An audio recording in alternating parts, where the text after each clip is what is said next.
laisse les invités, les participants se connecter, se joindre, le chiffre augmente. On attend au moins une 85 et puis on démarre.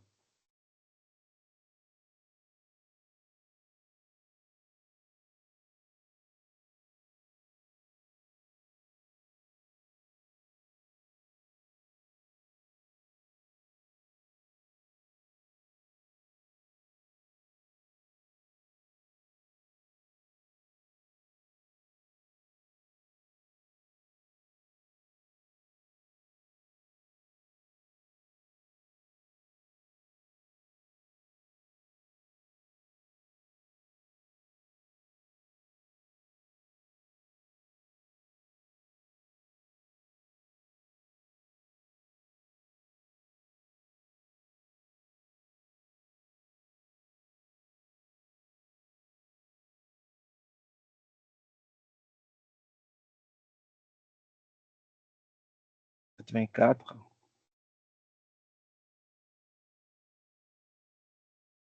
Alors,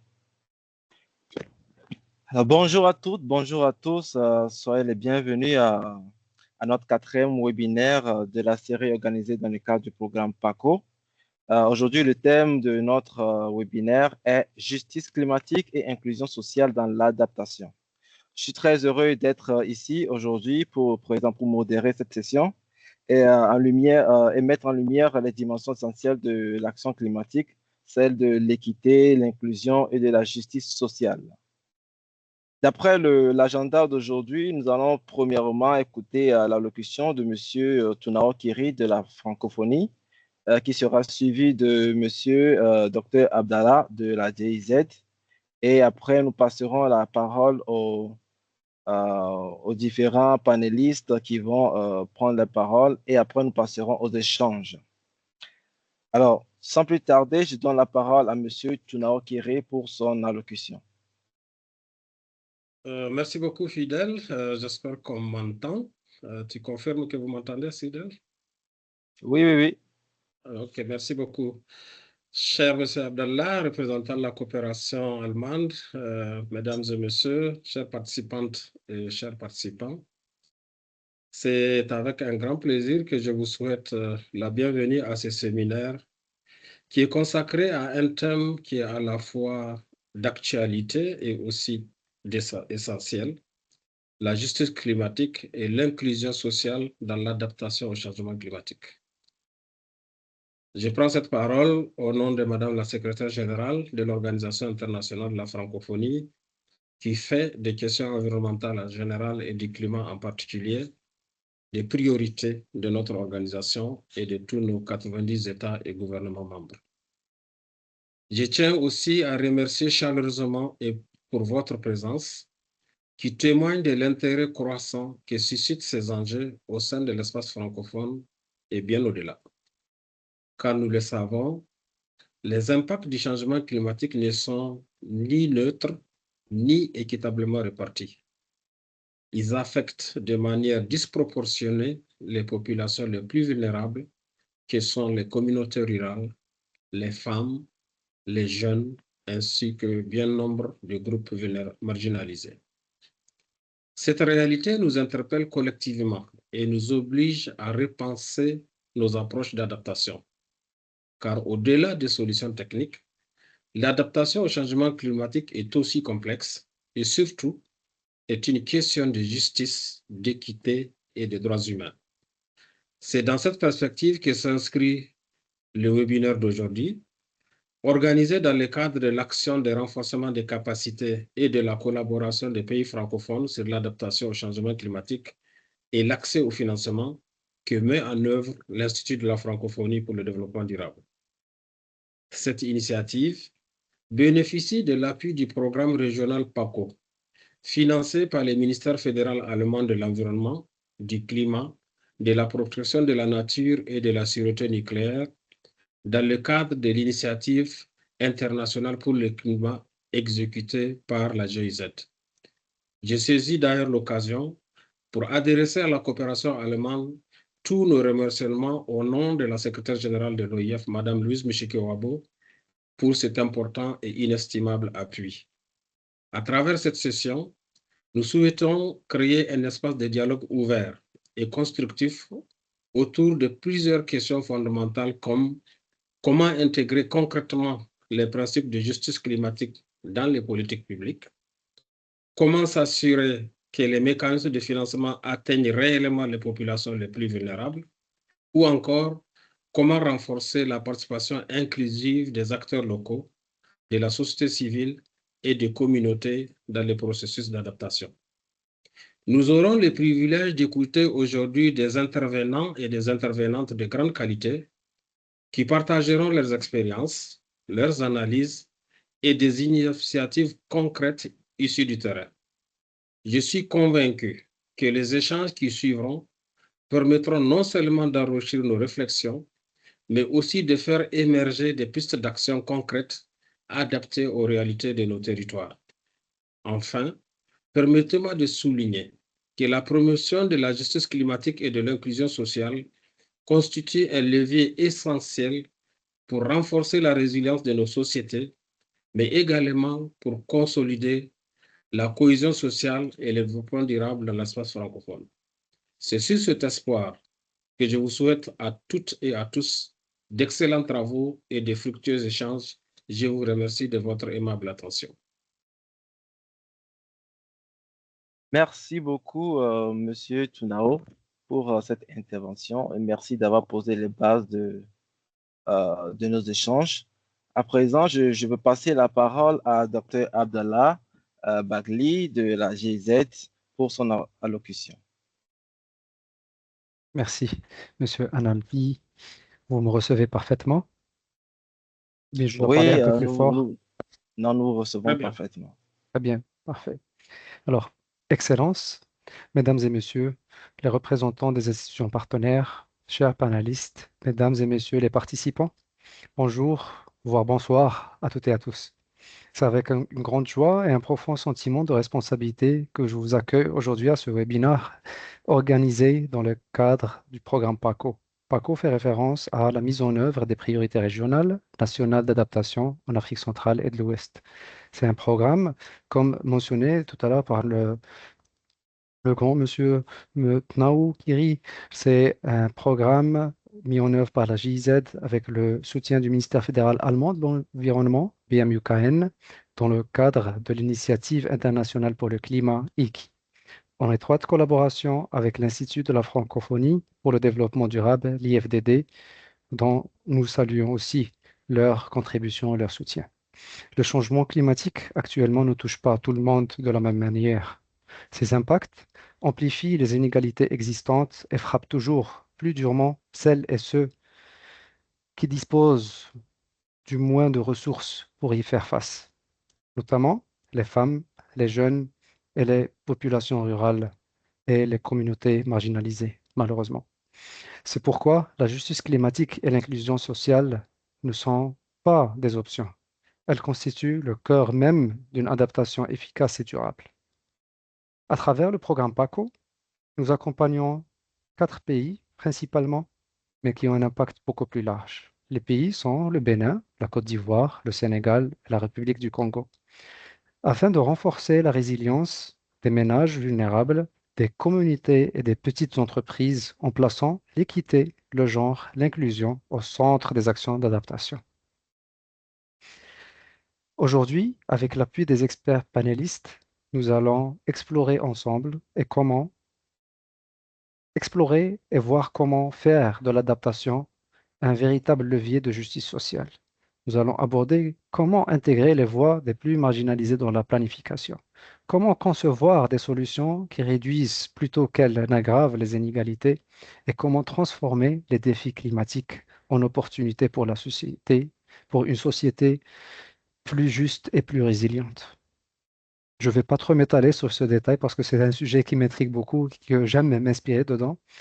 Je vous remercie chaleureusement pour tous vos engagements, le temps accordé et aussi je remercie chaleureusement les panélistes, les partenaires et vous, chers participants, pour votre présence et votre engagement. Merci. Alors, merci beaucoup, Monsieur Abdallah, pour cette intervention. Nous allons dès à présent rentrer dans le vif du sujet. Nous allons maintenant passer aux panélistes. Mais avant de commencer les interventions, j'aimerais informer les participants qu'ils peuvent déjà dès à présent commencer par poser les questions, c'est-à-dire durant les interventions des panélistes, vous pouvez déjà aller dans l'onglet Q&A, questions-réponses, qui se trouve dans la barre supérieure de votre écran. Et n'hésitez pas à poser vos questions là-bas, n'hésitez pas à engager la conversation déjà là-bas. Et je demande à ce que vous mentionnez dans votre question le panéliste à qui vous vous adressez. Cela nous permettra de distribuer les questions et les paroles aux panélistes. Alors, sans plus tarder, je donnerai la parole à Madame Elisa Meret, qui est collaboratrice spécialisée en gestion de programmes et projets à SUCO. Madame Elisa Meret nous interviendra aujourd'hui sur le sujet inclusion sociale dans l'adaptation, genre, jeunesse, population rurale et marginalisée. Madame Elisa, vous avez la parole. Bonjour, bonjour à tous. Est-ce que vous m'entendez bien? Est-ce que vous m'entendez? Je confirmais que c'est OK. Oui, parfait, très bien. Tout d'abord, je remercie l'Institut l'IFDD pour son invitation, Lionel et Fidèle pour la coordination. Je suis vraiment ravie d'être avec vous aujourd'hui. Puis, donc effectivement, je vais parler aujourd'hui de justice climatique et inclusion sociale dans l'adaptation, un peu en discussion avec tous les autres panélistes. Donc, je vais reprendre un peu les mots de messieurs Kiri et Bagli pour resituer un peu le contexte. Tout d'abord, j'aimerais mentionner que pour faire face au changement climatique, généralement, on parle de deux grandes approches. L'atténuation qui vise à réduire les causes du réchauffement climatique, puis l'adaptation qui consiste à s'ajuster à ces impacts. Ces deux grandes approches sont complémentaires, mais on va se concentrer aujourd'hui donc sur l'adaptation et dans quelle mesure l'inclusion sociale est une condition essentielle à une adaptation juste et efficace au changement climatique. Donc, on l'a déjà mentionné pendant les orations, mais la justice climatique reconnaît que les impacts des changements climatiques sont profondément inégalitaires. Et donc, à l'échelle mondiale, on constate qu'il y a un contraste entre les pays dits du Nord, qui sont historiquement responsables de la majorité des émissions de gaz à effet de serre, et les pays dits du Sud, qui ont peu contribué et sont les plus exposés aux impacts. Mais ces inégalités existent aussi au sein même des sociétés. Donc, on va voir un peu plus loin quels groupes de population sont les plus exposés. Et donc, les changements climatiques agissent comme un multiplicateur de vulnérabilité. Ils aggravent les inégalités qui sont préexistantes, qu'elles soient économiques, sociales ou territoriales. C'est pourquoi la notion d'adaptation est essentielle. Elle permet l'ajustement des systèmes naturels et humains pour limiter les dégâts causés par les impacts actuels et futurs des dérèglements climatiques. Et pour que cette adaptation soit juste, l'inclusion sociale permet de garantir l'égalité des chances et la pleine participation de tous les individus dans la société. Donc on l'a dit, tous les individus ne sont pas égaux face au changement climatique. Certains groupes sont particulièrement vulnérables en raison de facteurs sociaux, économiques et politiques préexistants. Et parmi les groupes les plus exposés, on peut notamment souligner la position des femmes qui sont particulièrement exposées en raison des inégalités de genre. Dans de nombreux contextes, les femmes ont un accès limité aux ressources comme la terre, le crédit ou l'éducation, et elles sont souvent dépendantes de leur environnement familial ou bien de leur mari. Elles sont fortement présentes dans des secteurs qui sont dépendants du climat. On pourrait par exemple penser à l'agriculture. Elles assument une grande partie des responsabilités domestiques et en période de crise, on sait que ces responsabilités peuvent drastiquement augmenter. Et à tout cela s'ajoute une sous-représentation dans les instances de décision. Ensuite, on peut mentionner la place des jeunes. Les jeunes sont parmi les groupes qui seront à long terme les plus exposés aux impacts du changement climatique et évidemment le sont déjà. Et ils sont toujours peu impliqués dans les décisions. Donc, on a ici un enjeu de justice intergénérationnelle on voit dans les instances internationales, en particulier dans les instances liées au changement climatique comme les COP ou bien les COP biodiversité ou climat, que les jeunes sont représentés, on leur donne la parole, mais leur pouvoir et leur impact, leur pouvoir décisionnel est limité. Par ailleurs, on peut mentionner la place des populations rurales. Les populations rurales, elles sont extrêmement exposées aux aléas climatiques. C'est probablement les personnes qui sont en première ligne. Elles dépendent directement des ressources naturelles et sont particulièrement exposées. Donc, par exemple, en cas de sécheresse, les productions agricoles sont directement impactées. Leurs revenus, a fortiori, sont directement impactés également. Et cela peut poser des questions de sécurité alimentaire. Finalement, le quatrième groupe de personnes que l'on peut mentionner, ce sont les populations marginalisées, qui incluent les populations vivant dans la pauvreté, l'extrême pauvreté, les populations autochtones et certaines minorités. Ces populations cumulent parfois plusieurs formes d'exclusion. Elles vivent souvent dans des zones qui sont plus exposées aux risques et elles sont mises un peu à l'écart de la société. On pourrait ajouter également les personnes âgées et les personnes en situation de handicap qui, en cas d'aléas ou d'événements extrêmes climatiques, sont également très exposées. Alors pourquoi l'inclusion sociale est essentielle dans l'adaptation ?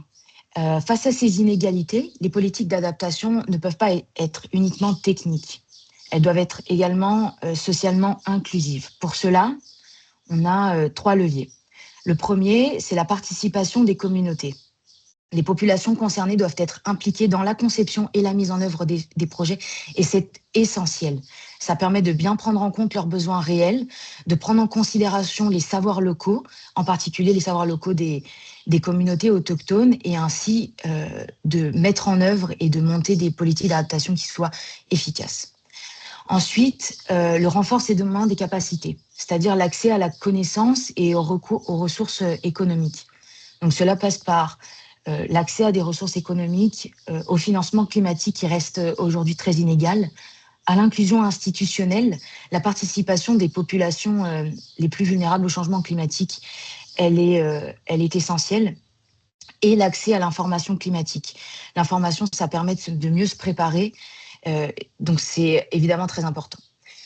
Ensuite, le dernier point que j'aimerais mentionner, c'est l'intégration des enjeux d'équité et de genre. Les politiques publiques, elles doivent être explicitement équitables et intégrer les notions d'égalité de genre pour évidemment éviter de reproduire ces inégalités.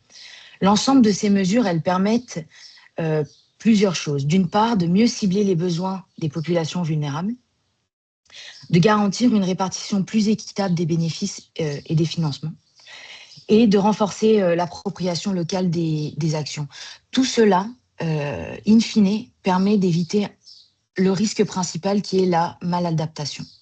La maladaptation, c'est la situation dans laquelle des politiques d'adaptation vont engendrer, accroître la vulnérabilité, aggraver la situation de ces populations. Par exemple, certaines solutions techniques comme la mise en place ou la construction d'infrastructures qui vont bénéficier à certains groupes et exclure les populations les plus vulnérables. Donc, pour conclure, je vais reprendre les mots de départ qui disaient que l'inclusion sociale est une condition essentielle et indispensable à une adaptation juste, efficace et durable. Tous les acteurs ont un rôle à jouer, les États, les organisations internationales, les ONG, les collectivités locales. Et sans inclusion sociale, les politiques d'adaptation risquent simplement de reproduire ou d'aggraver des inégalités existantes. Et j'aimerais quand même finir en mentionnant que je me trouve en ce moment au Nicaragua, donc on sort de l'espace francophone, et je collabore quotidiennement avec des organisations qui travaillent avec des populations locales, des communautés locales, et qui mettent en œuvre ce genre d'actions, ce genre de projets qui s'intéressent réellement à ce que vivent leur public et leurs bénéficiaires, et qui font en sorte d'adapter leurs projets à la situation pour réellement les aider à avoir un réel impact. Et donc, je suis très fière de travailler avec Suco à ce niveau-là au Nicaragua, parce que vraiment, c'est un beau travail que font leurs partenaires. Je vous remercie beaucoup et j'ai hâte qu'on puisse poursuivre la discussion.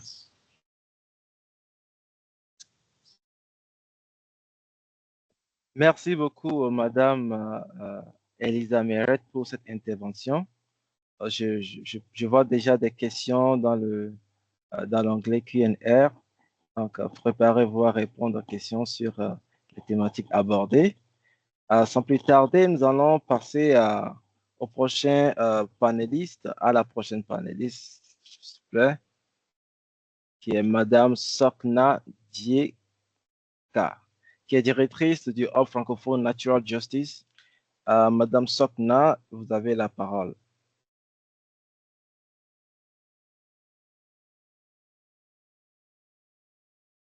Est-ce que Madame Sokna est là?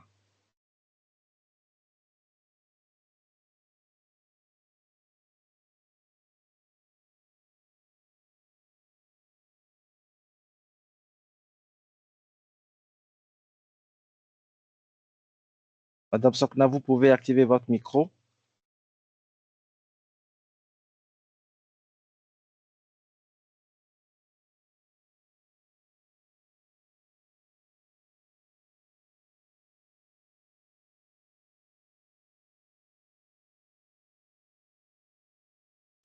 Je pense que Madame Sokna a un problème technique.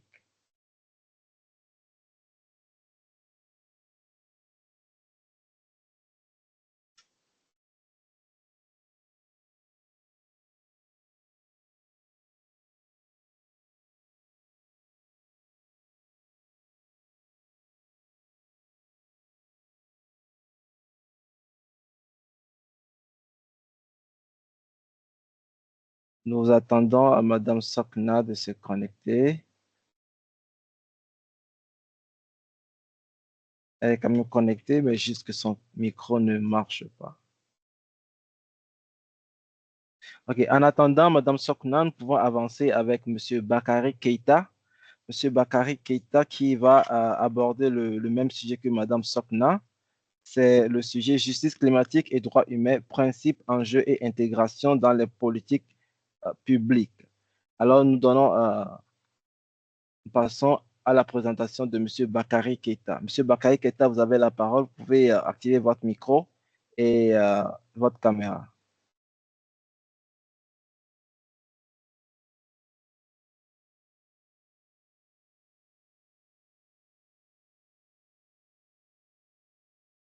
Monsieur Bakary Keita.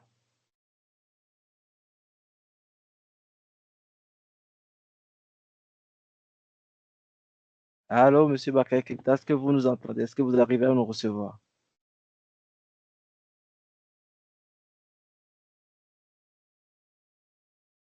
Je pense que nos panélistes ont un petit souci technique aujourd'hui.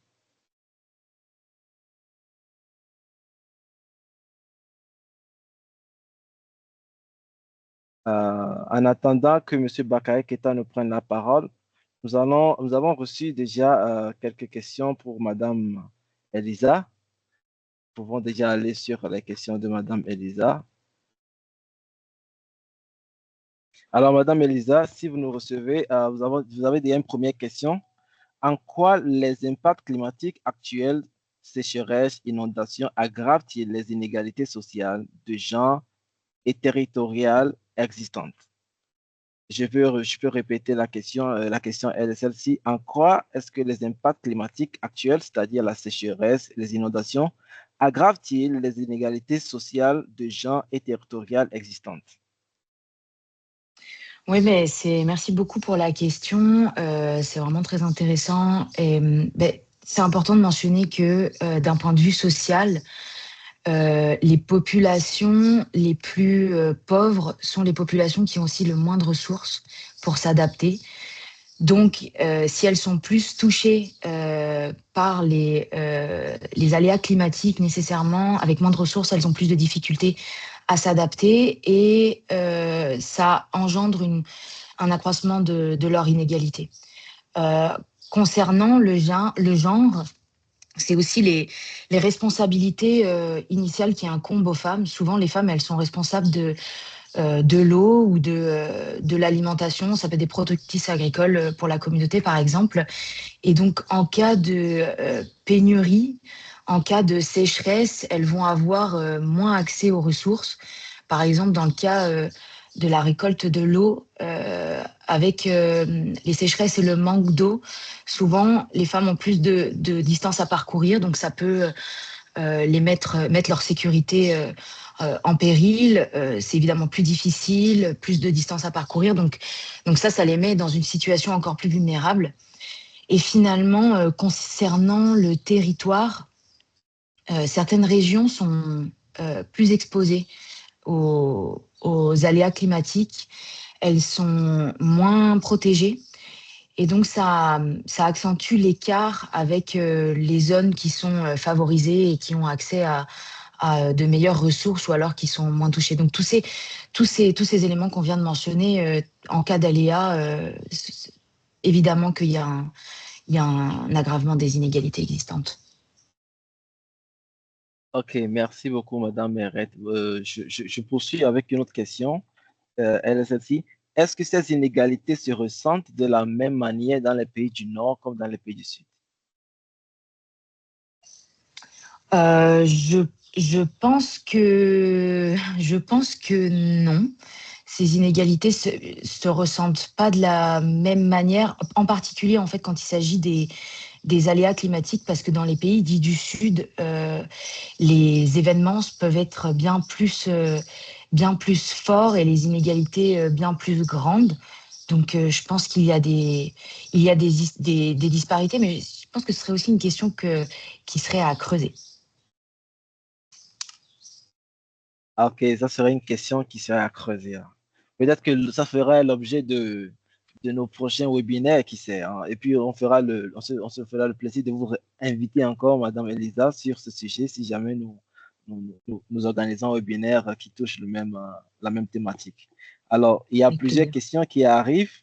Voici une question qui dit quels sont les mécanismes pour compenser les pays les plus touchés, mais les moins responsables des émissions? Quels sont les mécanismes pour compenser les pays les plus touchés, mais les moins responsables des émissions? Je pense que lors de votre intervention, vous avez dit les pays ne sont pas tous responsables au même niveau en ce qui concerne le changement climatique, mais ils ressentent également les impacts à différents niveaux, en fait. Donc, la question, c'est quels sont les mécanismes pour compenser les pays les plus touchés, mais les moins responsables, bien les moins contributeurs des émissions, en fait. Est-ce que vous avez des éléments pour nous aider? Oui, je pense que je pourrais fournir un début de réponse. J'aurais apprécié l'aide de collègues là-dessus, mais je pense que déjà la première chose, ce serait d'inclure les principes de justice climatique dans la gouvernance internationale. Et à ce niveau-là, je pense que la répartition du financement climatique devrait être plus égalitaire et se diriger vers les politiques d'inclusion sociale et non uniquement vers des politiques de financement de solutions techniques. Ce serait mon début de réponse. Exactement. Je pense que, bon, personnellement, je serais d'accord avec vous sur cette réponse en ce qui concerne la finance climat, la finance durable. Et sur ce, j'invite les participants à faire un tour sur le site de l'IFDD qui aborde principalement cette thématique dans ces derniers temps. Et vous aurez assez de ressources sur nos sites pour vraiment comprendre beaucoup plus sur la finance climat et qui aborde également ces mécanismes pour compenser les pays les plus touchés, mais les moins responsables ou les moins contributeurs des émissions, en fait. Alors, nous avons encore une question ici de M. Korekonde Salama, qui est chef de la division promotion et protection des droits de la femme, de l'enfant et des groupes vulnérables de la Commission nationale des droits de l'homme au Togo.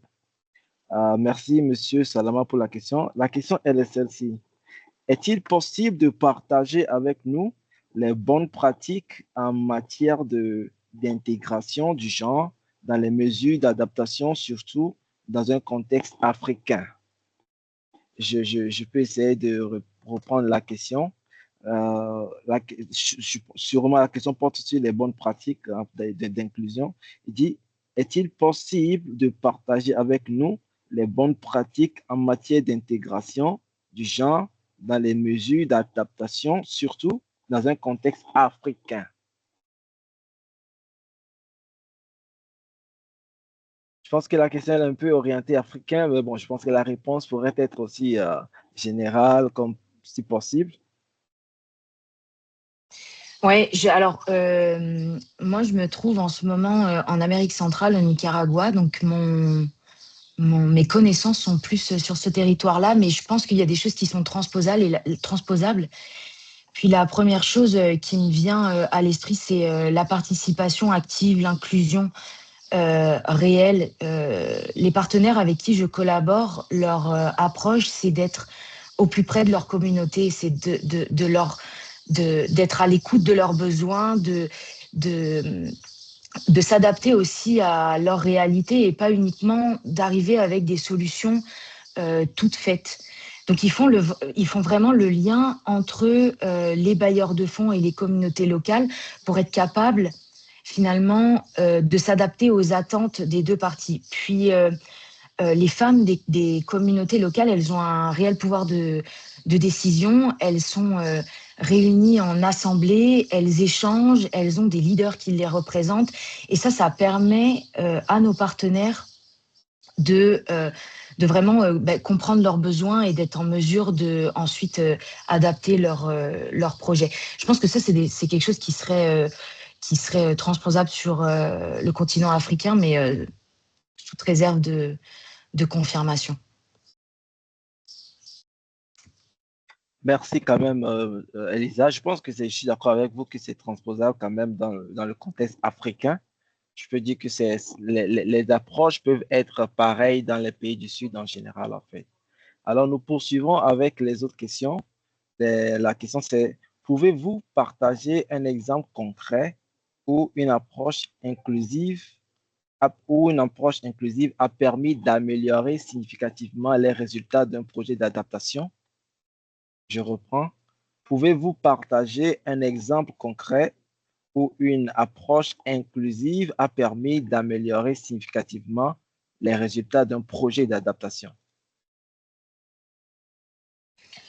Je vais parler d'un exemple concret d'un des partenaires avec lesquels je collabore en ce moment qui s'appelle Asomopro. Donc, c'est une coopérative de femmes productrices agricoles dans le nord du Nicaragua. Et donc, par exemple, cette organisation met en œuvre un projet de banque de semences adapté au territoire et mené par des femmes. Donc, tout le projet est mené par des femmes. L'organisation apporte une expertise, des connaissances, aussi des solutions techniques et des outils techniques pour favoriser le développement de cette banque de semences.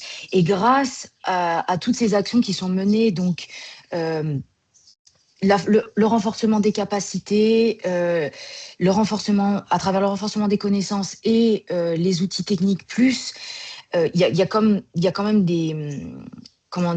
un renforcement des connaissances et des compétences en matière d'égalité de genre également qui est apporté par l'organisation.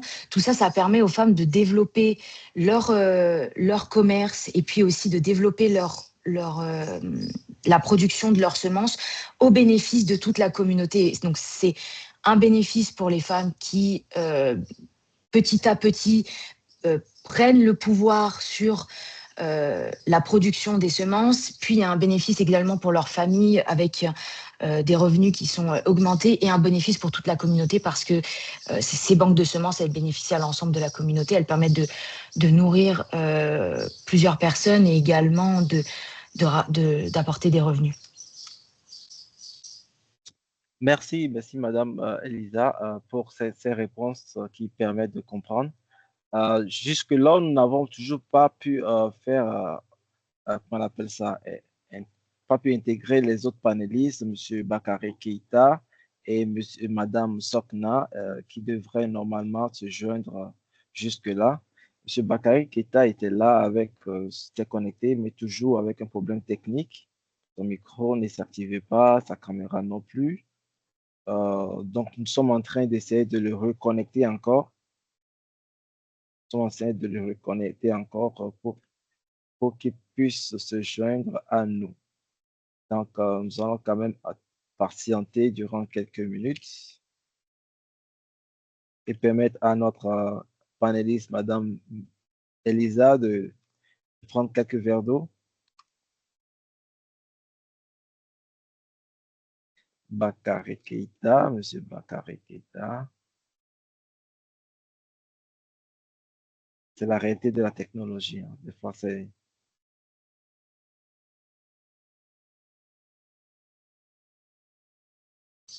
Ça nous rend service quand ça fonctionne. Ah, c'est bien ça. C'est Bakary.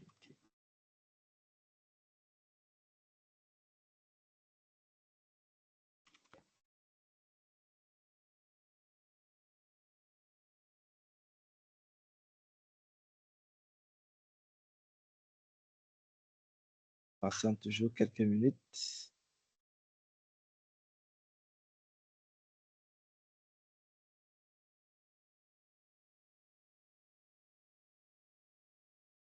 Monsieur Keïta est là, fidèle.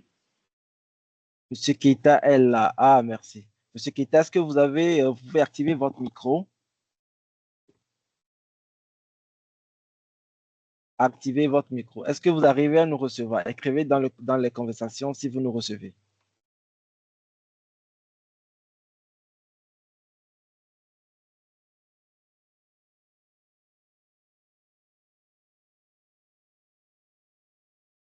Allô, Monsieur Keïta, est-ce que vous nous recevez? Écrivez dans le Teams pour que nous sachions si vous nous recevez.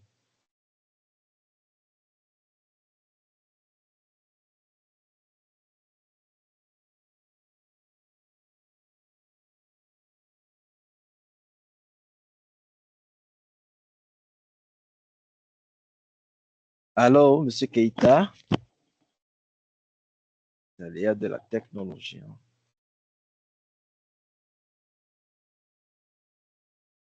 Monsieur Keïta, je pourrais vous renvoyer votre lien dans votre email pour vous permettre de vous reconnecter si possible.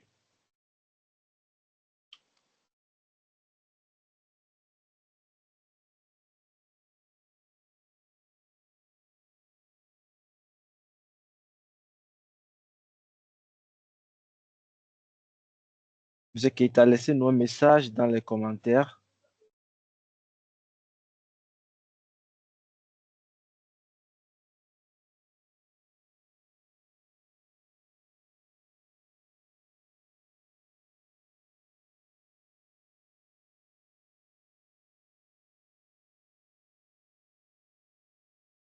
Essayez d'activer votre micro.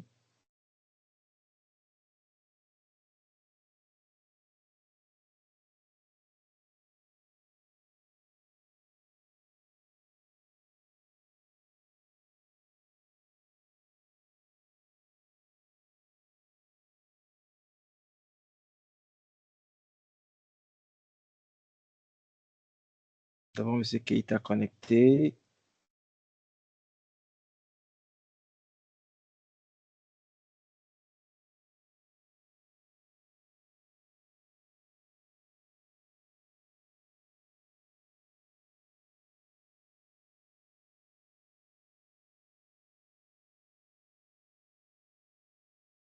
Monsieur Keïta, vous pouvez nous répondre dans le Teams. Vous pouvez dire juste OK. Écrivez juste OK dans le Teams.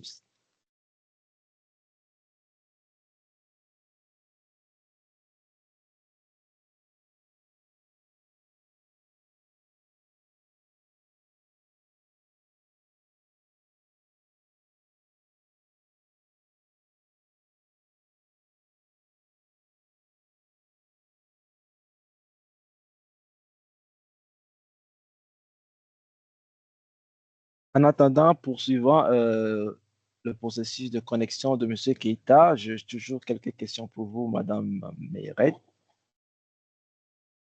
Alors, voici, bonjour, j'ai deux questions. La première a trait à la manière dont l'inclusion sociale est mise en œuvre dans le cadre du projet. La seconde est liée au financement des projets d'adaptation. Le programme SUCO peut-il s'appliquer au niveau de la Polynésie française?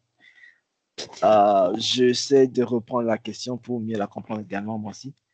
La question, c'est le programme SUCO peut-il s'appliquer au niveau de la Polynésie française? Je pense que c'est une question pour Madame Mérette.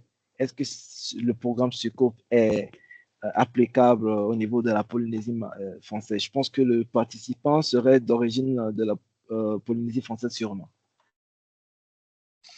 Oui, alors SUCO, c'est une organisation canadienne qui travaille en solidarité et coopération internationale et donc qui appuie des partenaires dans différents pays. Donc je pense que ce serait quelque chose de transposable en Polynésie et probablement qu'il y a des organisations qui travaillent en Polynésie. Peut-être que vous pourriez donner un peu plus de détails à ce sujet, mais je pense que ce serait transposable, effectivement. Merci pour cette réponse. Je pense que nous avons Madame Sokna avec nous. Madame Sokna, est-ce que vous pouvez activer votre micro, s'il vous plaît?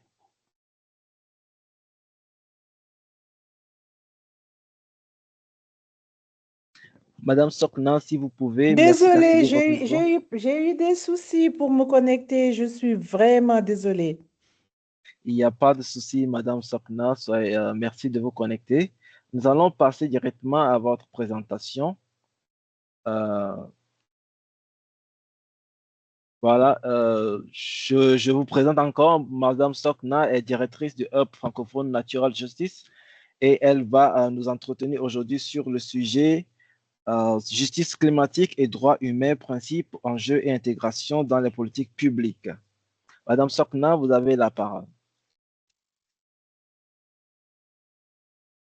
Merci beaucoup. Encore une fois, je m'excuse vraiment.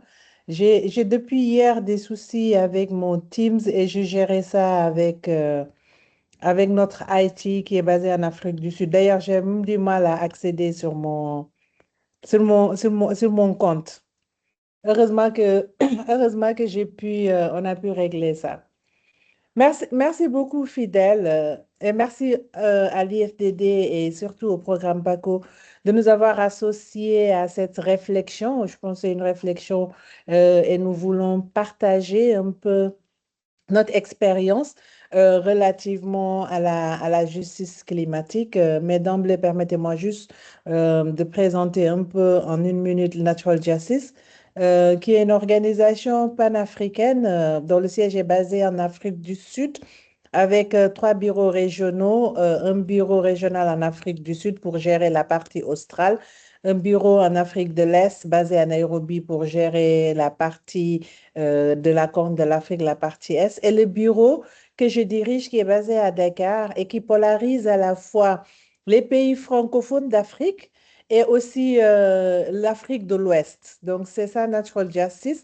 Et nous travaillons à l'interface des droits humains, de la protection de l'environnement, de la biodiversité, du changement climatique. On est constitué à plus de 80% de juristes, donc notre point d'entrée reste fondamentalement le droit. Et nous sommes observatrices, bien sûr, de la Convention sur la biodiversité et de la Convention sur le climat. Et comme j'ai dit, nous poussons pour les thématiques relatives aux droits humains dans ces processus de discussion, mais également surtout au niveau également des États où nous intervenons. Et nous travaillons au-delà du plaidoyer pour la révision, la mise à jour des politiques et des législations. Nous travaillons aussi sur des contentieux et nous accompagnons les communautés dans la connaissance de leurs droits et surtout dans l'action collective. Donc, je vais m'entretenir avec vous aujourd'hui sur la justice climatique, enjeux et perspectives, surtout pour les pays africains.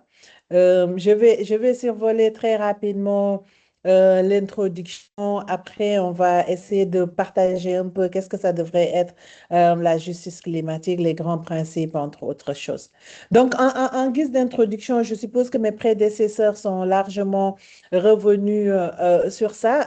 La réalité par rapport au changement climatique aujourd'hui, on est clair que c'est un défi majeur pour nous, pour nos communautés, pour nos décideurs, et que ce changement climatique est lié en partie à l'activité humaine et crée à partir de ce moment beaucoup de déséquilibres naturels, beaucoup de déséquilibres en termes d'égalité entre les États, mais également en termes d'égalité au niveau dans dans les mêmes États. Et ce qu'il est important de rappeler, c'est que en tant que continent africain qui contribue aux alentours de 4%, nous sommes, ou l'Afrique est l'un des continents les plus vulnérables du nord au sud, de l'est en ouest. Ce changement climatique affecte nos modes de vie, affecte nos communautés, affecte également comment on appelle ça, affecte également leur survie et leurs activités. Suivante, pour ne pas être longue sur ça.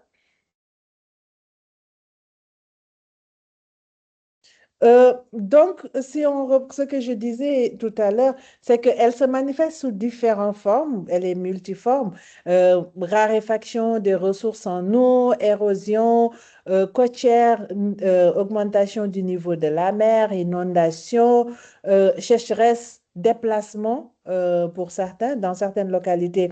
Aujourd'hui sénégalaises, il y a des communautés qui ont été complètement déplacés, donc on peut les appeler des déplacés climatiques, et ça crée un dysfonctionnement parce que souvent, quand on vit dans un écosystème, on s'adapte, on a des activités, surtout si on prend comme une activité comme la pêche artisanale, qui est une activité centenaire de plusieurs centaines d'années qui se transmet de génération en génération, de famille en famille. On se rend compte aujourd'hui par rapport, par exemple, à Saint-Louis, Dounba Bédié et toute cette partie-là, Guet Ndar, Gormbaj, c'est des populations qui ont été obligées d'être déplacés et d'être en grande partie déconnectés de leur milieu naturel, ce qui entraîne plusieurs effets sur leur mode de vie.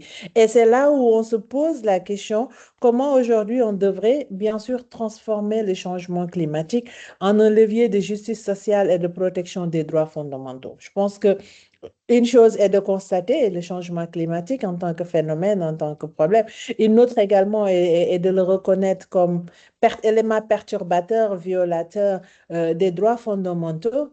Mais on ne va pas s'arrêter au constat. Il faut qu'on arrive aujourd'hui à pouvoir voir comment agir sur ce levier pour une meilleure protection des droits fondamentaux des communautés. Donc, pour nous, en tant que juristes et organisations, la justice climatique a plusieurs sens. Dans un premier temps, c'est un concept qui reconnaît que le changement climatique aujourd'hui, au-delà d'être une problématique environnementale, comme je l'ai dit tantôt, est une question profonde de droits humains, d'équité et de justice sociale. Nous concevons le changement climatique, en plus d'être ce phénomène-là, d'être une question très profonde relative à ces aspects-là. Aussi, ce qui est important, c'est que, je l'ai dit tantôt, les responsables ou la responsable historique qui a incombé au pays du Nord, appelons-les comme ça, le Global North, et on se rend compte aujourd'hui que c'est nous, les pays du Sud, qui subissons, et c'est nous qui subissons, et qui n'ont vraiment pas, forcément pas les moyens. Donc, c'est ça un peu la situation.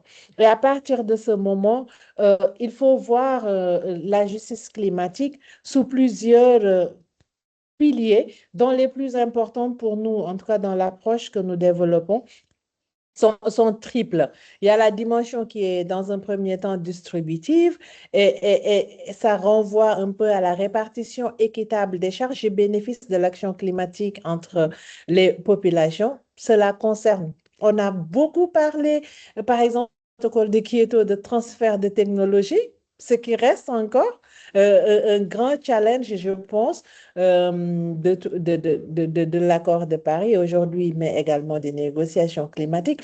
La question du financement, elle reste le cœur, le fondement, parce que on a beau parler à Azerbaïdjan, on était parti sur 1500 milliards de dollars. Les gens sont sortis avec moins de 300. On en a fait encore un objectif à Belém qu'on n'a pas atteint. Et finalement, beaucoup d'observateurs sont en train de se dire, mais écoutez, finalement, aujourd'hui, la question climatique ou la question de la justice climatique est en train de tourner autour de l'argent du financement. Si on doit s'adapter, on doit forcément pouvoir non seulement accéder aux technologies, mais au-delà de l'accès aux technologies, pouvoir être des créateurs et des propriétaires de ces technologies-là, mais aussi avoir des ressources financières pour pouvoir créer ces technologies-là.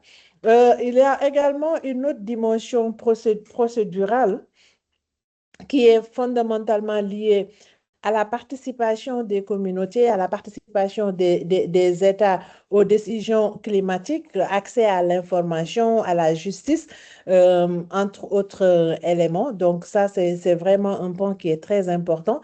Comment aujourd'hui, à travers la justice climatique, on donne la voix aux victimes, on peut les appeler aux victimes du changement climatique, mais également comment des pays insulaires, comment des pays du Sud peuvent avoir des voix fortes dans les processus de décision. Comme je l'ai dit, la justice climatique, il faudrait la voir non seulement inter-États, mais également à l'intérieur des États. Et donc, quand ça vient au niveau inter-État, il faut vraiment que les pays du Sud puissent être entendus dans ces négociations et que leurs revendications, leurs réclamations, ce principe de responsabilité commune mais différenciée sur lequel plein des États sont en train de vouloir revenir, surtout les États du Nord, mais c'est une réalité. On n'a pas contribué à plus de 4%. On ne va pas nous demander d'avoir les mêmes engagements, mais aussi l'argent dont on a besoin pour s'adapter, pour la mitigation de nos économies qui sont très fragiles,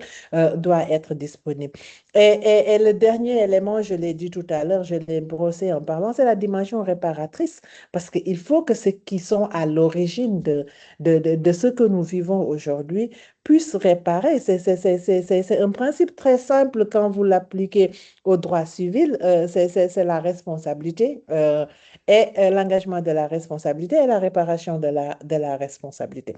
Maintenant, ça, c'est vraiment les piliers sur lesquels nous axons les interventions quand on parle de justice climatique. Et pour nous, il y a une interaction, comme je l'ai dit dans l'introduction, très claire entre le climat et les droits humains. Parce qu'aujourd'hui, on se rend compte que la crise climatique est aussi, comme on le dit ou comme je le dis dans le texte, par essence, une crise des droits humains. On a droit à la vie, des vagues de chaleur qui, dans certains pays, conduisent même des femmes qui sont en période de procréation, de perdre ou de faire des fausses couches. Ça, c'est un aspect qui est important au-delà bien sûr, des maladies vectorielles. Le droit au logement, je l'ai évoqué tantôt en parlant de déplacés climatiques qu'on n'arrive pas à gérer convenablement. L'accès à l'eau, parce qu'il y a plein de conflits aujourd'hui, en tout cas au niveau géopolitique, la question de l'eau s'invite et c'est un élément fondamental. Et là, on sait que la crise climatique également a un effet très prononcé sur l'eau, donc par ricochet sur l'accès à l'eau. Mais les droits de l'enfant, qui sont des droits internationalement reconnus par les systèmes des Nations Unies, qui sont souvent reconnus, consacrés dans les constitutions des États, mais que les États ou nos États n'arrivent pas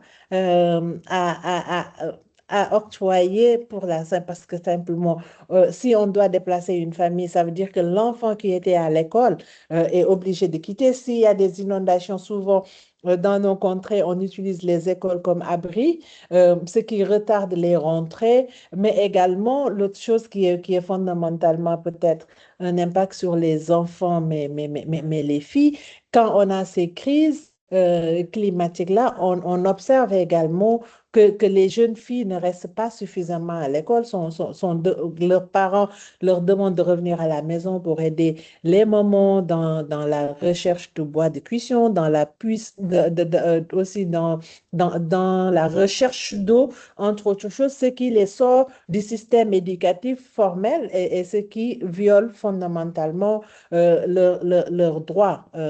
Que ce soit accès à l'éducation, que ce soit à la santé, pour ne citer que ces deux-là. L'alimentation, l'agriculture est aujourd'hui impactée, surtout dans nos États où c'est fondamentalement une agriculture fluviale. Les dérèglements climatiques engendrent des dérèglements de pluviométrie. Parfois, la pluie commence tardivement, parfois, elle vient avec une certaine violence, ce qui fait que les gens perdent leur culture et ça a un impact. C'est vraiment l'effet boule de neige, ça a un impact sur la disponibilité de l'alimentation, mais également sur la qualité de l'alimentation. Et pour finir, l'autre élément, c'est le droit des peuples autochtones non seulement de s'autodéterminer, de définir. On sait aujourd'hui quelle est l'interaction de ces peuples autochtones sur la biodiversité dans leurs écosystèmes et on sait que parfois ils sont obligés on est obligé de les déplacer, ce qui entraîne ce qui viole non seulement les droits de ces communautés autochtones, mais entraîne souvent une perte de connaissance parce que souvent, la biodiversité dans ces contrées, elle est interconnectée à des savoirs traditionnels, à des savoirs endogènes. Et quand on déplace les populations de génération en génération, on perd naturellement les connaissances qui étaient adossées à une biodiversité X ou Y. Donc, voilà un peu ces aspects-là que je voulais partager. Et l'année dernière, on a eu une décision, euh, disons, un avis historique hein, que toutes les organisations de lutte pour la justice climatique considèrent comme historique, mais ça reste un avis. Donc, c'est un bon début pour nous, mais il faut également qu'on continue, qu'on pousse et c'est l'avis consultatif de la Cour internationale de la justice qui a été rendu et soutenu, demandé par des États insulaires en tête le Vanuatu, mais également après qui a été soutenu par d'autres États. Et finalement, cet avis nous dit, écoutez, aujourd'hui, les États ont des obligations contraignantes de réduire leurs émissions de gaz à effet de serre, de protéger les écosystèmes et d'indemniser les pays en développement affectés, fondamentalement. C'est un peu le résumé, mais comment la vie n'y intervient pas, ça c'est un aspect. L'autre aspect également, c'est qu'après, est-ce que c'est contraignant, c'est pas contraignant? Est-ce qu'après, on va juste se limiter au cadrage lié au climat qui sont la Convention cadre, protocole de Kyoto, accord de Paris, entre autres choses.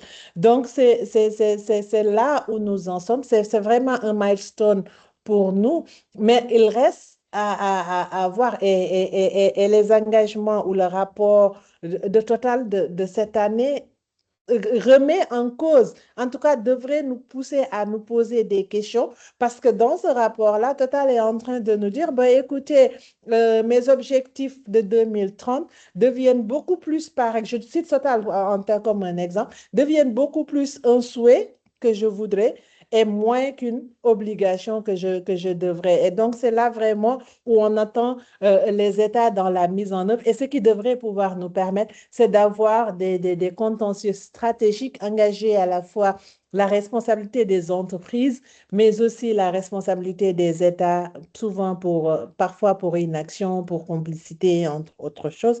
Et c'est là où nous saluons, bien sûr, la décision rendue par Paris la dernière fois sur,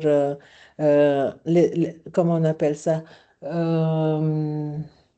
qui avait condamné l'État français pour inaction climatique. Donc, parallèlement à ce processus, les États africains aussi avaient saisi la Cour africaine de droits humains et des peuples autochtones pour lui dire, écoutez, qu'est-ce que ça devrait signifier pour les États africains?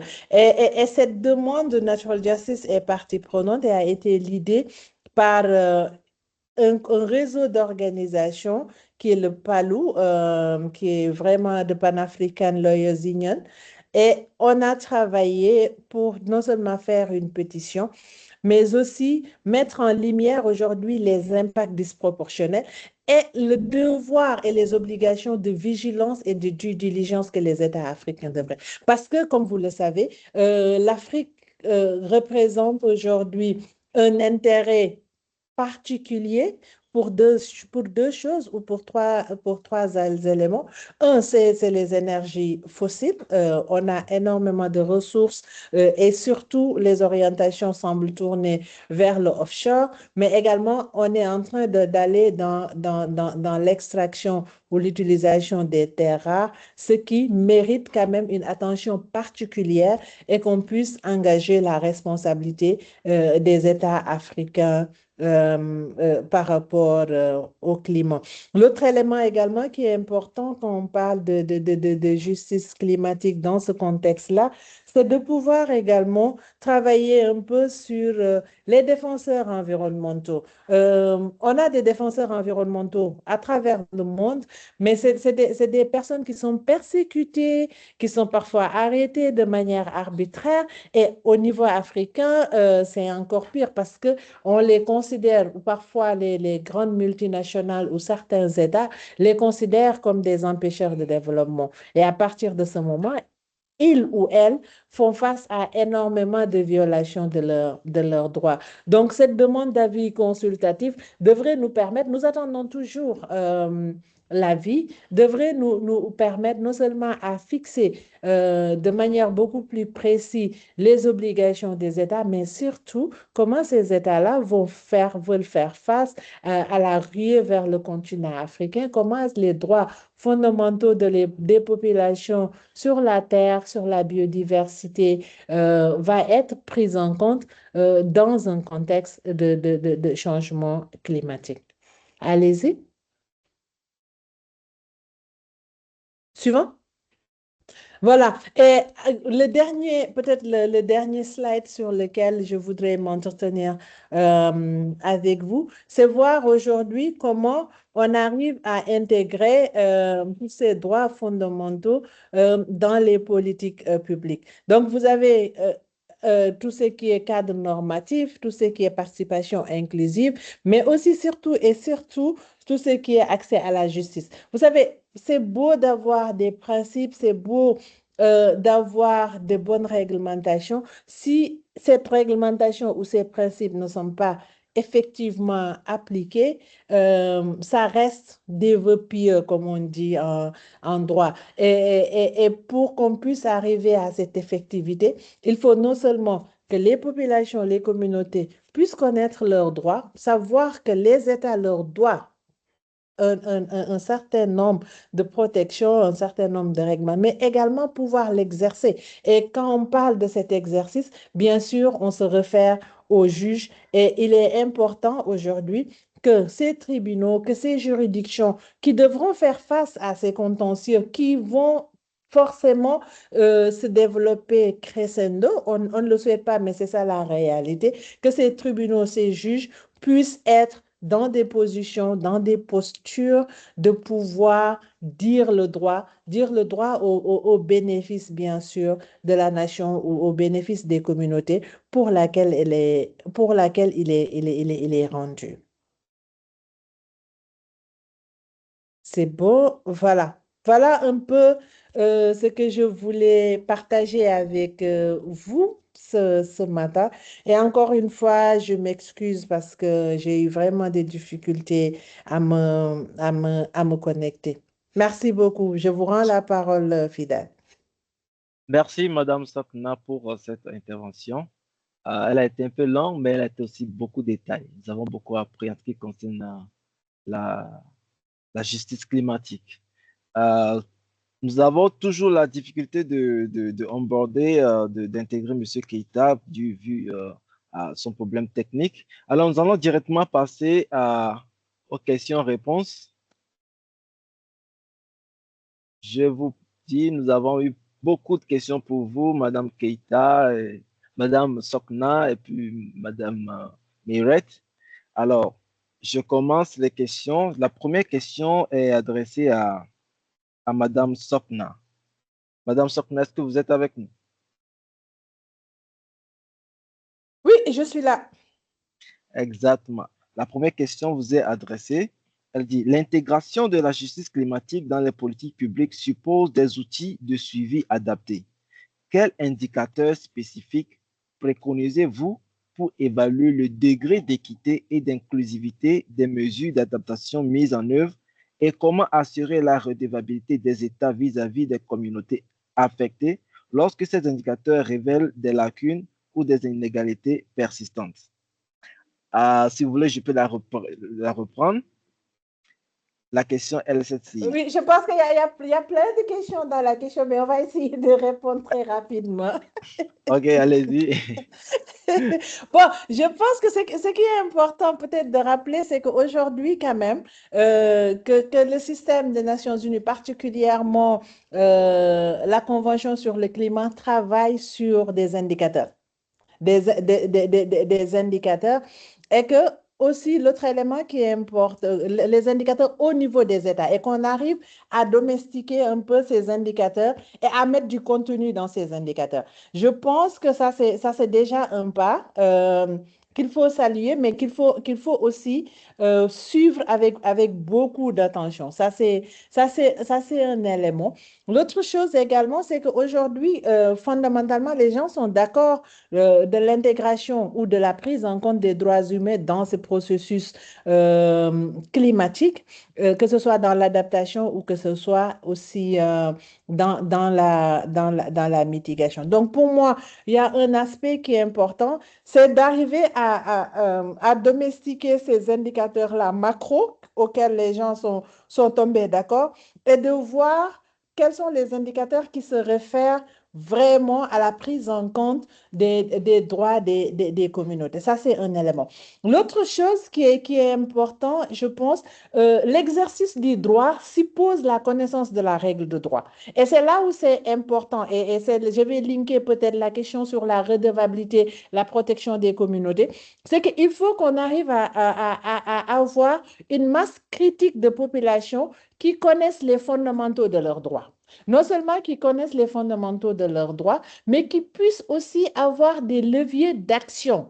Et quand on parle de levier d'action, c'est à la fois pouvoir demander des mesures correctives et demander des explications. Comment on appelle ça? Demander des explications aux États qui exercent le pouvoir au nom des communautés, je pense, et aussi que ces communautés-là puissent saisir les juridictions compétentes et être vraiment dans les prédispositions d'agir.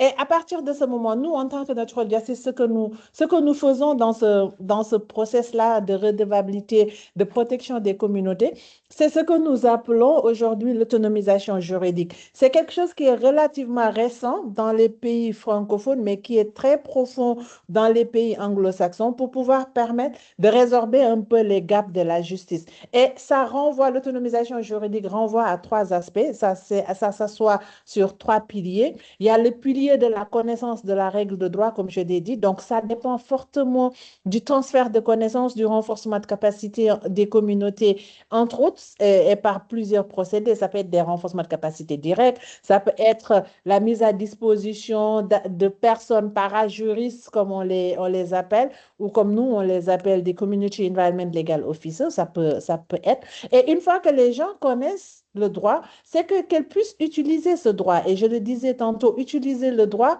veut dire tu la comprends, tu saisis la juridiction ou tu demandes une explication à l'État. Et ça, c'est l'utilisation. Connaître quelle est la règle de droit qui s'applique à tel ou à tel autre moment. Et pour finir, un troisième élément qui est important, c'est de pouvoir porter les communautés elles-mêmes, qu'elles puissent porter le plaidoyer pour la modification de la loi ou de la politique. Donc, nous, on le fait en triptyque, ce que nous appelons Know, Use and Save the Laws. Donc, c'est un peu des aspects, je pense, qu'il faudra travailler, sur lesquels il faudra travailler. C'est un travail de longue durée et c'est ça qui va nous permettre, aujourd'hui, une fois qu'on a désengagé les indicateurs qui sont en relation avec les droits humains, que les populations puissent les suivre parce que c'est des choses journalières, mais que aussi en cas de défaillance, parce qu'une chose est de suivre, mais une autre chose également est de faire respecter les violations. Et c'est là où c'est important, cette approche de legal empowerment ou d'autonomisation juridique. Ok, merci beaucoup, Madame Sapna, pour cette réponse. Nous avons plusieurs questions pour vous. La prochaine, elle est celle-ci. Comment pensez-vous, elle dit plutôt, comment passer d'une logique de solidarité et de charité à une exigence de réparation? Quels sont les mécanismes juridiques et financiers concrets permettant aux pays africains de revendiquer leurs droits à l'adaptation au titre de la dette climatique accumulée par les pays industrialisés? Elle est un peu longue, je peux la reprendre. Elle dit, toujours pour Madame Sopna, elle dit comment passer d'une logique de solidarité et de charité à une exigence de réparation. Et elle dit quels sont en réalité les mécanismes juridiques et financiers concrets permettant aux pays africains de revendiquer leur droit à l'adaptation au titre de la dette climatique accumulée par les pays industrialisés. Oui, dans mon introduction d'emblée, je parlais de ce principe de responsabilité commune mais différenciée et qu'aujourd'hui, quand on est dans les processus de négociation, surtout quand on est observatrice, on voit comment les pays du Nord essayent de duplier cette responsabilité commune mais différente, en disant que non, non, nous tous, nous sommes responsables et que nous tous, on doit faire des efforts, on doit faire... on doit tous s'engager. Donc, je pense qu'il y a deux piliers qui sont importants. Je l'ai dit, c'est de continuer. Nous ne sommes pas dans une logique forcément de solidarité dans ces négociations-là, parce que chaque État, chaque groupe d'États pousse pour ses intérêts. Et à partir de ce moment, je l'ai dit, ces dernières années ou ces dernières COP, si vous regardez, la question reste fondamentalement le financement. Et à chaque fois, c'est à la limite, c'est là où on s'en termine, c'est là où on termine pour dire que, bon, écoutez, on n'est pas très d'accord et autres. Et c'est ça qui biaise aussi un peu les engagements des États africains. L'autre chose qui est peut-être important dans ce processus, c'est la mise à disposition du fonds de loss and damage, les pertes et préjudices. Mais il faut aussi que ce fonds-là puisse être fonctionnel, que les gens puissent l'utiliser et que comme c'est un fonds d'urgence, qu'on réduise de manière drastique les règles d'accès. Et pour finir peut-être sur les règles d'accès, souvent dans ces fonds-là, de toute façon, les gens sont en train de travailler sur les mécanismes, souvent dans ces fonds-là, les gens essayent de, oui, il faut documenter, il faut ceci. Et on sait que, par exemple, dans les pays ou dans nos pays, la documentation des événements n'est pas forcément quelque chose qui s'est fait dans la longue durée ou qui s'est fait depuis un certain temps. Donc, pour moi, une chose est, oui, de rester dans les processus de discussion, de négociation, de pousser pour les revendications africaines, d'être forte, d'avoir une seule voix, de parler. Et ça, parfois aussi, ça pose un problème au niveau, parce que vous avez certains pays africains qui sont dans plusieurs groupes et c'est normal, hein. Les gens ont tellement complexifié la discussion climatique. Après, vous avez par exemple le groupe des G77 plus la Chine, où vous avez quasiment tous les États africains. Après, vous avez les pays les moins avancés où vous n'avez pas l'Afrique du Sud. Vous voyez? Donc, c'est vraiment, il faut arriver peut-être à à parler d'un seul bloc, d'un bloc africain, et essayer de défendre les intérêts. Donc ça, je pense que ce processus, la complexité fait que il faut un engagement et un groupe fort. Et l'autre chose également, c'est de pouvoir agiter, comme je l'ai dit tantôt, le levier du contentieux. Ça peut prendre du temps. Ça va prendre du temps. Mais si on considère que on a été victime, c'est vraiment de pouvoir saisir les juridictions. Et l'année dernière était vraiment une année superbe ou relativement superbe pour nous, les organisations de la société civile qui sont dans le droit. Parce qu'il y a le tribunal de Hambourg qui a rendu une décision pour une communauté sud-américaine et donc, ça pose la question de l'extraterritorialité. Mais aujourd'hui, on sait que dans plusieurs pays, les juges sont plus ouverts, sont plus aptes à protéger les communautés face à ces grosses multinationales ou à ces grands États et appliquent ou font appliquer le droit. Et le dernier point, pour ne pas peut-être monopoliser la parole, c'est éviter des conditionnalités supplémentaires dans les prêts ou c'est éviter les conditionnalités supplémentaires dans les interactions que nous avons. Parce que de plus en plus, on voit beaucoup de prêts ou parfois beaucoup de dons, même si on n'en trouve pas assez, sont de plus en plus orientés green. Les gens ajoutent au-delà des conditionnalités habituelles, ils vont ajouter des green conditions et je pense que ça, il faut impérativement que les pays du Sud, dont je parle dans la globalité, puissent refuser ça. Je ne dis pas qu'on ne doit pas faire des efforts pour le climat, mais aujourd'hui, si vous regardez à travers le monde, regardez combien de millions de dollars ou combien de milliards de dollars sont investis dans les guerres, ça veut dire que si on arrive à avoir un bloc soudé, solide, fort, on doit pouvoir pousser sur des positions et réclamer et surtout faire avancer ce principe de responsabilité commune mais différenciée sur lequel moi je crois fermement parce que pour moi, nous n'avons pas la même responsabilité historique et les responsables doivent payer. Merci beaucoup, Madame Sakna. Les responsables doivent payer. Alors, je tombe sur une prochaine question, toujours pour vous. Celle-ci. Dans la dimension procédurale, peut-on envisager une approche contentieuse de la justice climatique? Je pense que la question est vraiment juridique. Dans les dimensions procédurales, peut-on envisager une approche contentieuse de la justice climatique? Bon, je dirais pas une approche contentieuse de la justice climatique, mais je dirais plutôt une approche pour la justice climatique. Bon, c'est un peu différent. Mais aujourd'hui, je l'ai dit tantôt, j'ai donné quelques exemples, mais de plus en plus, on fait face à des contentieux où on invoque vraiment les violations des droits fondamentaux par l'entreprise ou par l'État en relation avec une justice climatique. Mais oui, ça se fait au niveau international, mais ça se fait dans certains pays et il faut, je le disais tantôt, il faut qu'on arrive aujourd'hui à sensibiliser nos magistrats, nos avocats, parce que seulement, je donne des exemples. Je pense qu'il y a 2 ou 3 ans, on avait regroupé les magistrats de l'Afrique de l'Ouest pour les former sur le contentieux de l'environnement.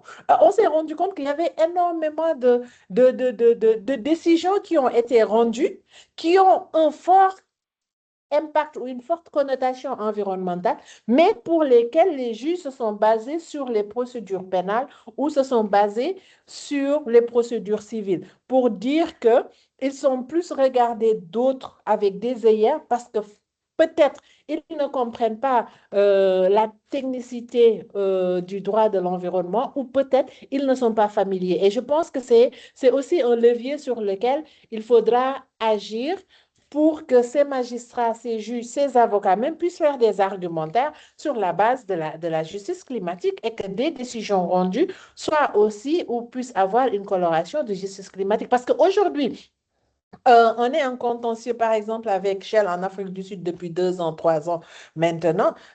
On utilise la violation, par exemple, ou l'absence de consentement des communautés sur l'exploration et beaucoup plus particulièrement, comment on appelle ça, sur les tests sismiques.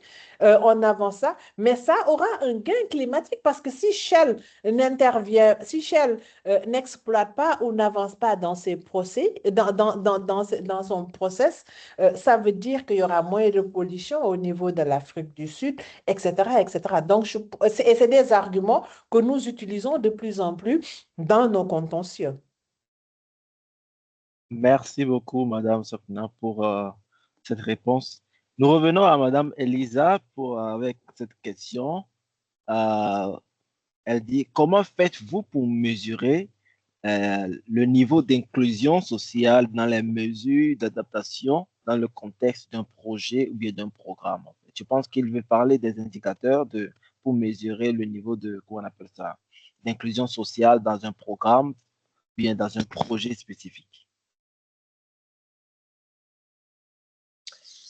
Oui, merci beaucoup pour cette question. Je pense que pour mesurer le niveau d'inclusion sociale, on peut utiliser différents indicateurs, qu'ils soient quantitatifs ou qualitatifs. Donc ça peut être par exemple le niveau de participation des différents groupes, que ce soit les femmes, les jeunes, les populations rurales et marginalisées. On peut aussi mesurer l'accès à l'information et aux bénéfices des populations. Puis, on peut également mesurer les résultats. Donc, en fait, il y a vraiment tout un panel d'indicateurs qui pourraient être utilisés, qui soient quantitatifs ou qualitatifs, puis demander aussi, enfin, voir avec les populations leur ressenti. Ok, merci. Et il continue avec une seconde question. C'est quelles sont généralement les contraintes, c'est les défis à relever dans les efforts de promouvoir l'inclusion sociale dans les mesures d'adaptation au changement climatique? Quelles sont les contraintes, les blocages, les difficultés que vous rencontrez dans la promotion de l'inclusion sociale? Je pense que ça dépend quand même des territoires, mais globalement, l'un des principaux défis, c'est le manque d'informations et de données. Parfois, c'est difficile d'avoir des données probantes. On peut obtenir des données en faisant des enquêtes, des groupes focaux, mais des données scientifiques, c'est plus difficile. Parfois aussi, c'est les difficultés liées, les difficultés socio-culturelles ou en lien avec, par exemple, l'éducation. Il y a parfois des limites dans certaines communautés. Puis un autre élément de réponse, ça serait les capacités techniques liées aux ressources.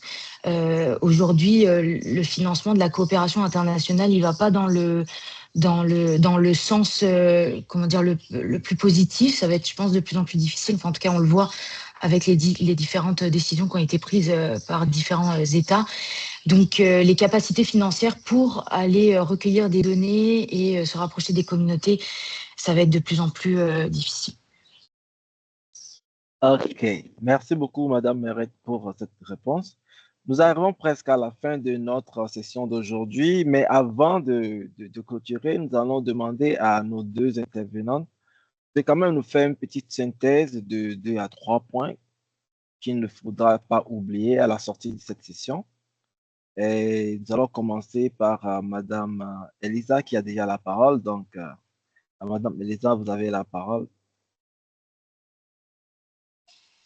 Oui, merci beaucoup, mais rapidement, j'aimerais conclure en disant que l'adaptation au changement climatique ne doit pas uniquement être technique, on doit inclure toutes les populations et il est extrêmement important d'impliquer les populations activement, pas seulement une représentation de façade, mais donner la voix, donner un pouvoir de décision, donner des ressources, en particulier donc aux femmes, aux jeunes, aux communautés rurales et marginalisées. Il faut réduire les inégalités face au changement climatique, adapter les solutions à leur réalité, aux savoirs locaux. Et en fait, tout cela, ça permettra de renforcer la résilience collective. Et puis, j'aimerais aussi faire le lien avec les propos de Madame Sokna Dieka en disant que l'inclusion sociale garantit le respect, enfin en tout cas contribue à garantir les droits humains face aux aléas climatiques. Donc c'est important de tenir compte aussi de la protection des droits fondamentaux dans l'adaptation au changement climatique. Merci beaucoup, Madame Elisa, pour cette synthèse. Nous donnons la parole maintenant à Madame Sokna pour sa synthèse également. Merci beaucoup, Fidèle. Je pense, je vais juste continuer dans la lancée d'Elisa parce qu'elle a fini par, comment on appelle ça, le caractère important de l'inclusion, mais également la prise en compte des droits fondamentaux. Je pense qu'aujourd'hui, on est tous d'accord que le changement climatique, au-delà d'être un phénomène, est une violation du droit des populations et surtout des populations vulnérables, des populations en front line, hein. Et ce qui est important, il faut aussi qu'on soit conscient que les choses ne se donnent pas.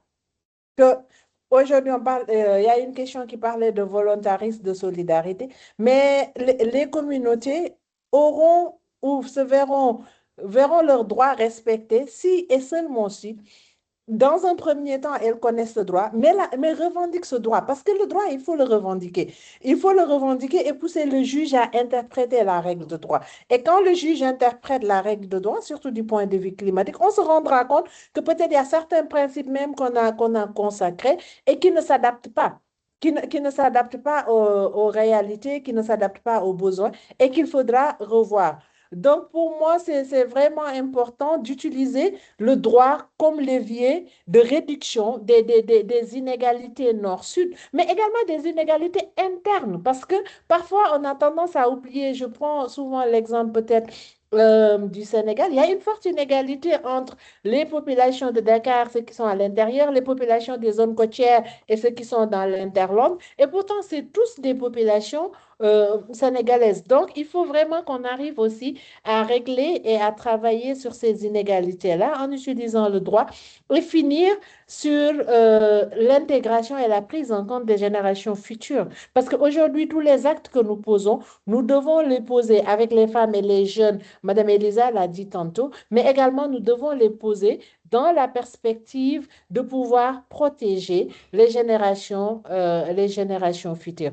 Donc, utilisez le droit comme un partenaire, comme un associé, comme un pilier sur lequel on peut s'adosser pour non seulement demander de la redevabilité aux entreprises, aux grosses multinationales souvent qui n'ont plus presque d'identité, mais aussi engager la responsabilité des États, que ce soit par le dialogue ou que ce soit par la voie contentieuse, en se disant que ce qui nous intéresse à la fin de la journée, c'est d'avoir des solutions, c'est d'avoir des mesures de remédies et que cette adaptation se fasse non seulement au niveau global, mais ait un soubassement beaucoup plus local, beaucoup plus, au plus proche des communautés et pousser surtout pour l'approche Locally-led adaptation.